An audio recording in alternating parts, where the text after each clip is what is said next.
Ngayong araw na ito ang simula ng pagsasakatuparan, ang pagpapahayag ng iba't ibang teknolohiyang magpapalawig ng ating kaalaman patungkol sa agrikultura.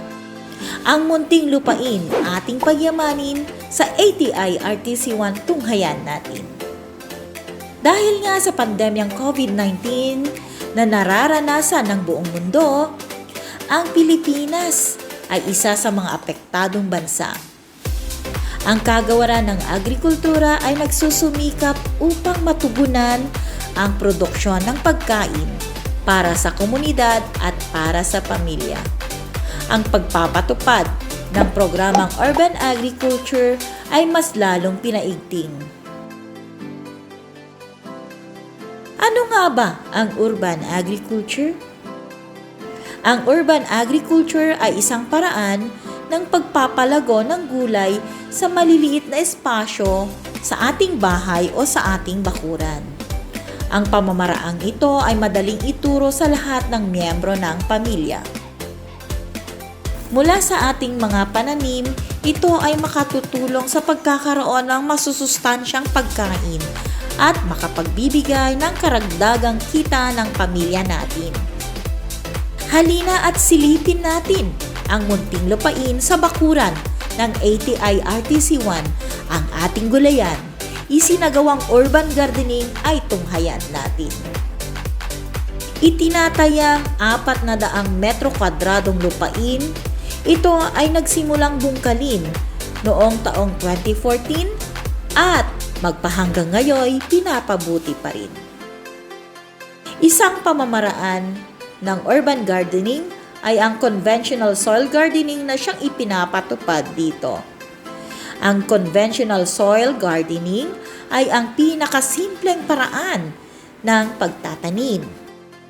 Ito ay nangangailangan lamang ng bakanteng lupa sa ating bakuran upang tamnan ng mga gulay katulad ng pechay, kamote, kamatis, sili, talong at iba pa.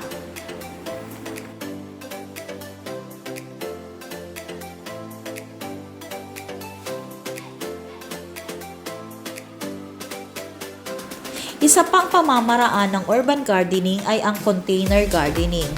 Ito ay simpleng paraan ng pagtatanim gamit ang konting lupa na nakalagay sa container tulad ng paso.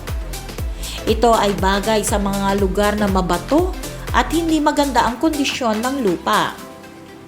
At upang pakinabangan ang mga plastic container, gawin itong kagigiliwan na ating matatagpuan sa lupang hindi na pwedeng tamnan.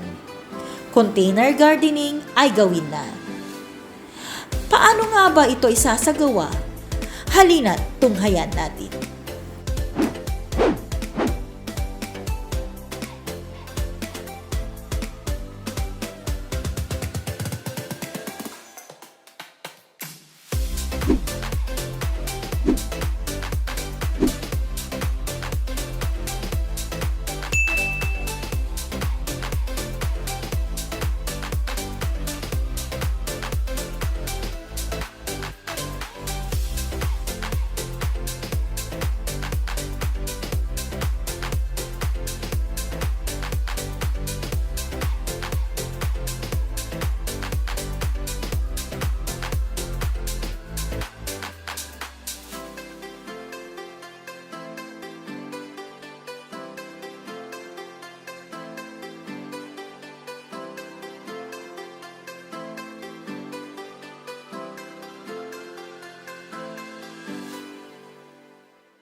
Ayan nga't natutunan natin ang simpleng paraan kung paano maging kapaki-pakinabang ang mga bagay na ang akala natin basurahan na ang bagsak. Hayan, may container na tayong mapaglalagyan ng ating tanim. Madali lang, hindi ba? Subukan na. Gawin na. Now na! Diyan na po nagwawakas ang unang pagbabahagi ng ating munting lupain, ating pagyamanin sa ATI RTC1 tunghayan natin. Hanggang sa susunod pong Miyerkules, ibang teknolohiya na naman po ang ating ibabahagi dito lamang po sa ATI Ilocos Region.